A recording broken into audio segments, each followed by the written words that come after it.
Ugomma, Ugomma, the words echoed in her ears, pulling her from the abyss of unconsciousness. The sensation of warm lips pressing against hers jolted her memory of her dream, a dream that felt so vividly real. As if through a veil, she heard a faint, desperate voice whisper, I think we've lost her. No, no, that cannot be. Another voice yelled, anguished and familiar. Then again, those lips found hers, insistent and full of urgency. A warmth bloomed in her chest, even as everything around her faded into oblivion. The next thing Ugomma knew, she was lying inside a small hut, the rays of the morning sun slicing through the thatched roof and onto her skin, the heat prickling her face. She sat up with a jolt, her heart racing. The gods of our land! She exclaimed, her voice trembling. As her vision adjusted, she realized she was completely unclothed, save for a small cloth wrapped around her waist. Her hand instinctively moved to adjust it, the realization of its purpose dawning upon her. Just then, an elderly woman with striking gray hair stepped into view, her presence commanding yet gentle. She carried a small pot retrieved from a raffia basket by the corner of the hut.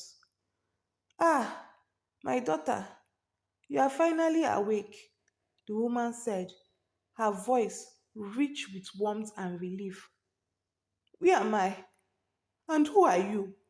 Ugomma asked, her voice shaky, her thoughts still foggy. Her mind strained to piece together fragments of memory. The woman offered a small smile. Are you not Uju's friend? I am her mother, she said, moving closer and placing the pot on the floor. The mention of Uju's name sent a rush of emotions through Ugomma, and her chest tightened as fragments of the previous night began to resurface.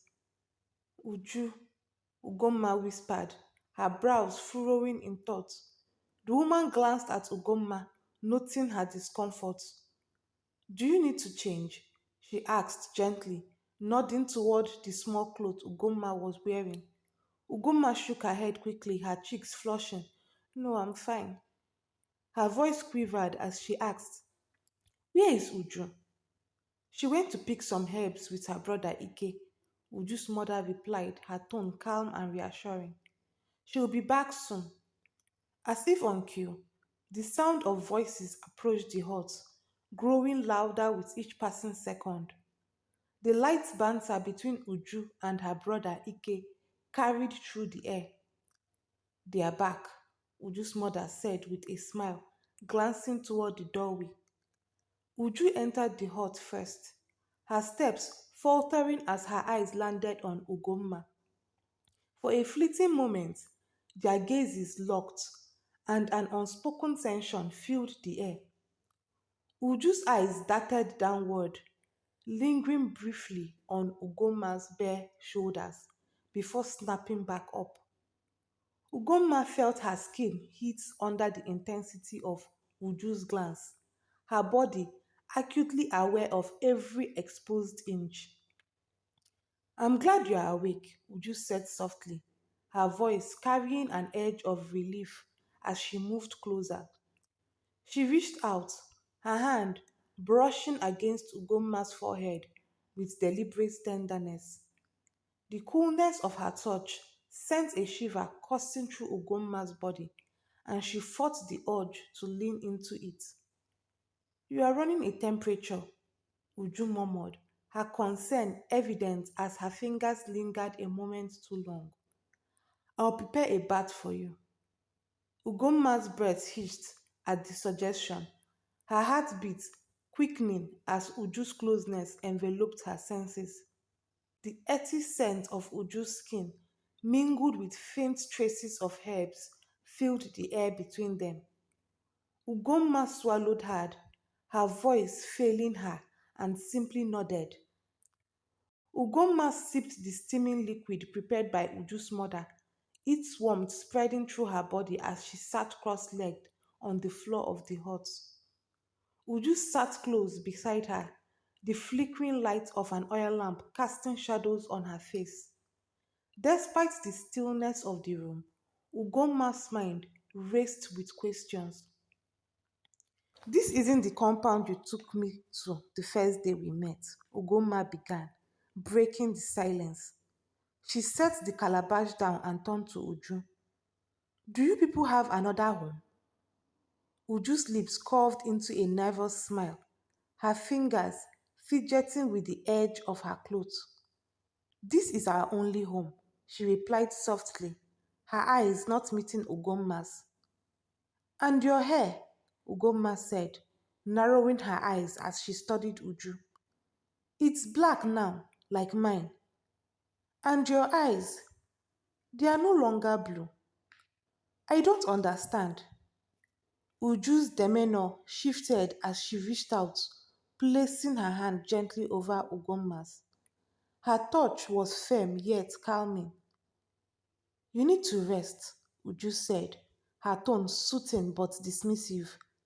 I think the fever has affected you more than you realize. Ugomma pulled her hand back, her brow furrowing in frustration. Don't do that.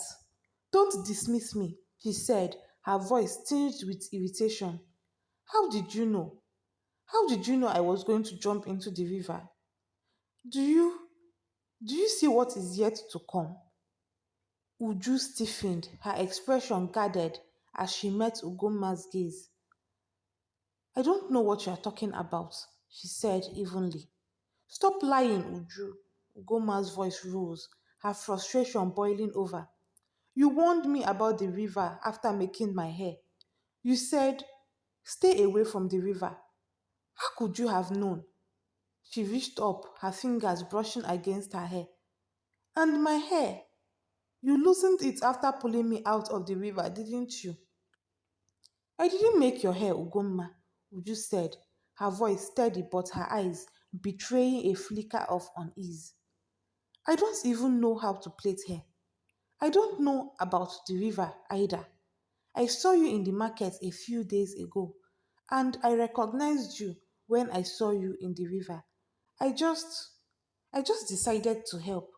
No, no, that's not true, Ugomma insisted, shaking her head. Her voice wavered as fragments of memory began to blur and distort in her mind. I remember everything. Or do I? She murmured, her confusion mounting. She clutched her head, trying to make sense of it all. I I need to get back home, she said suddenly, rising to her feet with determination. No, you can't leave yet, Uju said quickly, standing and grabbing Ugomma's arm. What do you mean I can't leave? Ugomma snapped, pulling her arm away. My mother will be sick with worry. She needs to know I'm fine. You are still recovering, Ugomma, Uju said, her voice firm yet gentle. You can't leave yet. Just then, Uju's mother and Ike entered the hut, their expressions calm but concerned. My daughter, Uju's mother began, her voice soft and soothing. Please, rest a little while longer. You'll return home once you are well enough. Goma glanced at each of them, her heart pounding. She couldn't shake the feeling that something was deeply wrong. Reluctantly, she sat back down, deciding to wait until she was alone to plan her next move. Hours later, the silence of the night engulfed the hut. Ugomma woke, drenched in sweat. Her breathing was shallow, and the room felt oppressively hot. She glanced around, realizing she was alone. This is my chance, she thought. Quietly, she slipped out of the hut and into the cool night air. She walked quickly, her bare feet brushing against the soft earth of the bushy path. The night seemed eerily still, save for the occasional rustle of leaves. As she moved deeper into the unfamiliar terrain, a chilling realization struck her. Nothing looked familiar. The trees all seemed the same, and no matter how far she walked, she kept ending up back at the same spot. Her pulse quickened, panic clawing at her chest. Just then, she felt a hand grab her shoulder from behind. Ewo! She cried, spinning around, her heart hammering. Relief flooded her as she saw Uju standing there, her expression calm but serious. I told you not to leave the hut, Uju said, her voice low but firm. Uju, Ugoma whispered, her voice trembling. What is going on? Tell me what's happening. Where is this place? Why can't I find my way out? Calm down, please, Uju said, trying to soothe her. I want to go home, Uju. I want to go home now. Uju hesitated, her eyes filled with sadness. You can't, she said softly. At least, not yet. What do you mean? Ugoma demanded, her voice shaking. Uju took a deep breath, her eyes locking onto Ugoma's. You are transitioning, Ugoma. Transitioning to the afterlife. What do you mean by afterlife? Ugoma's voice trembled as they sat inside the dimly lit hut. The flickering glow of the oil lamp cast long shadows on the walls, amplifying the eerie tension between them. Her heart raced, her mind a whirlwind of disbelief and confusion. Uju reached out, but her fingers gently enclosing Ugoma's hand. Despite the chaos storming through Ugoma's thoughts, Uju's touch felt light, almost reassuring. Her voice was calm, tender, yet it carried a weight that made Ugoma's stomach churn. Ugoma, you died inside the river. The words hit her like a thunderclap. Ugoma yanked her hand away, her eyes wide with horror. What? She whispered, her voice cracking. No, no, I couldn't have. That's not possible. Uju's gaze didn't falter. You didn't make it, Ugomma. You couldn't swim, and the river claimed you. This, she gestured around them, is limbo, the pathway to the afterlife. The room spun as Ugomma's chest tightened.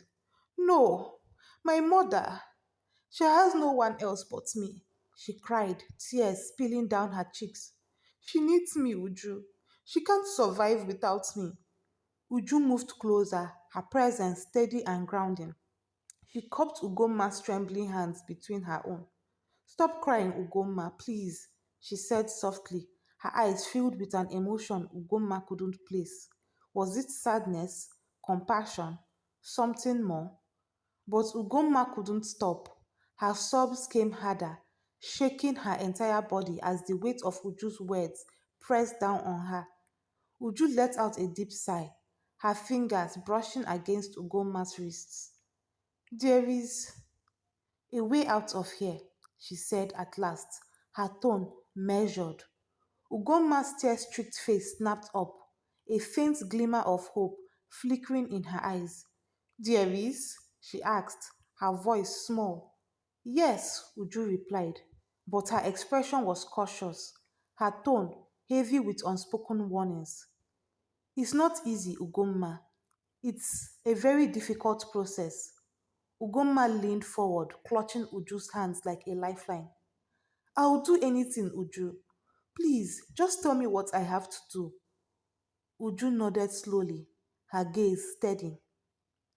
Look at the sky, Ugomma. Tell me what you notice. Confused, Ugomma turned her tear-blurred eyes to the small window. She wiped her face with the back of her hand and stared at the dark sky beyond. Her breath caught as her eyes adjusted. There are two moons, she whispered, her voice tinged with wonder. Why are there two moons? In the real world, Uju explained patiently, there is only one moon. But here in Limbo, there are two. And in the afterlife, there are three. We will have to enter the afterlife to retrieve one of their moons. Only with that can we create a passage back to the other side of life. Ugomma's heart sank. That sounds impossible, Uju, she said, her voice trembling with doubt. How can we possibly do that? Uju offered a faint smile, the corners of her lips curving up with a mix of resolve and mischief. It is almost impossible, Ugomma. And once you steal from the afterlife, you will be banished forever. You will never be able to cross over there again. Do you understand what I'm saying? Ugomma nodded quickly, desperation shining in her eyes. I don't ever want to go there. I just want to go back home, back to my mother. Good, Uju said, her voice firmer now. Since you are not yet ripe to cross over, we will have to use the back door to get you to the other side. Uju paused, watching Ugomma closely to gauge her understanding. When Ugomma only stared back in confusion, Uju elaborated, her tone dropping to a conspiratorial whisper. We are going to swim through a series of rivers, and for that, we will need to work on your swimming. But Uju's voice trailed off, her gaze locking onto Ugomma's with an intensity that made her shiver. Uju leaned in, her face so close that Ugomma could feel her warm breath on her cheek. There is a very important condition, Uju said softly, her voice almost a purr. Her dark eyes seemed to drink Ugomma in as her fingers grazed Ugomma's cheek. Ugomma's breath hitched and she closed her eyes involuntarily as heat surged through her. You must remain pure, Ugomma, Uju whispered, her voice hovering inches from Ugomma's ear. Do you understand what that means? Ugomma swallowed hard, her heart pounding in her chest as Uju's touch lingered on her skin. The air between them crackled with tension, and Ugomma felt herself leaning ever so slightly toward Uju. Do you understand? We can practice the swimming lessons today, Ugomma said the next morning, stretching her arms lazily. The sunlight streaming through the trees battered the stream in a golden glow. Uju stood by the water's edge, splashing her face with the cool, clear water. She turned to look at Ugomma. Today, Uju repeated, her gaze sweeping over Ugomma as though assessing her readiness. Are you done with your monthly flow? Ugomma's cheeks flushed a deep red. How did you? Uju smirked, glancing away, her expression unreadable. Who do you think changed your clothes after pulling you out of the water? She asked casually, dipping her hands into the stream again. Ugomma blinked, her embarrassment growing. Oh, so you've seen me, she began, her voice trailing off as she hugged herself awkwardly. We can start practicing in the next two sunrises, Uju interrupted firmly, clearly avoiding the topic. Ugomma nodded, eager to change the subject. She sat down on the soft grass, her legs crossed, and glanced around. So this is limbo, eh? How come I don't see anyone else here? It feels so empty. Uju's expression changed. She narrowed her eyes and tilted her head slightly. Oh, they are all here. You just don't see them because you're not paying enough attention. Ugomma frowned, her brows furrowing. What do you mean? Like now, Uju said, her voice steady but her tone slightly teasing. Are you aware my older brother is standing right next to you? Ugomma let out a startled shriek and leapt to her feet, spinning around. Her heart pounded as she suddenly noticed Ike, Uju's tall, broad-shouldered brother, standing a few steps away with an amused expression. Wow, Ugomma breathed, clutching her chest. I I didn't even notice him. Ike chuckled softly, his voice deep and rich. You'll learn, little one, he said. How are you still in limbo and haven't crossed to the afterlife yet? Ugomma asked, her curiosity getting the better of her. Uju stiffened, her playful demeanor vanishing, as if she were holding back tears. Let's just focus on getting you back home, she said quietly, turning away. The days that followed were filled with swimming lessons. Ugomma quickly picked up the techniques Uju taught her, her progress impressive despite her initial fear of the water. They spent hours at the stream, practicing strokes and learning how to float. Since I'm already dead, Ugomma asked one day as they rested on the bank, can I still drown and die again? Uju froze mid-sip from the gourd of water she was holding, staring at Ugomma as though she just said the most absurd thing in the world. You ask a lot of terrible questions, Uju finally said, shaking her head. Ugomma burst into laughter, clutching her stomach. So, you are saying it's a stupid question? Kind of, Uju admitted with a grin, her eyes sparkling. Without warning, she splashed a handful of water at Ugomma. Oh, so that's how it's going to be, Ugomma shrieked, grabbing a handful of water and tossing it back at Uju. Their playful banter quickly escalated into a full blown water fight. The stream echoed with their laughter as they splashed and dodged each other's playful attacks. Ugomma, determined to outdo Uju, leaned forward to scoop more water but lost her balance, teetering dangerously close to the deeper part of the river. Before she could fall, Uju was there. Her hands grasped Ugomma's wrist with surprising strength, pulling her close. Their bodies pressed together as they regained their balance, and suddenly the world seemed to still. Their eyes locked, the laughter fading as an unspoken tension filled the space between them. Uju's breath caught as she studied Ugomma's face, her wet skin glowing under the soft sunlight. You are beautiful, Uju whispered, her voice low but sincere. Ugomma's heart skipped a beat. Before she could stop herself, she leaned in, her lips brushing softly against Uju's. The kiss was tender, electric, and sent a wave of warmth coursing through her. But just as quickly, Uju pulled back, her expression conflicted. We can't, she said, her voice barely above a whisper. Her hands lingered on Ugomma's arms, her touch reluctant to let go. You have to stay pure, Ugomma, if you ever want to cross back to the living again. Ugomma's chest tightened, her lips still tingling from the kiss. She searched Uju's eyes, desperate to understand the emotions swelling within them. But Uju stepped back, her gaze dropping to the ground.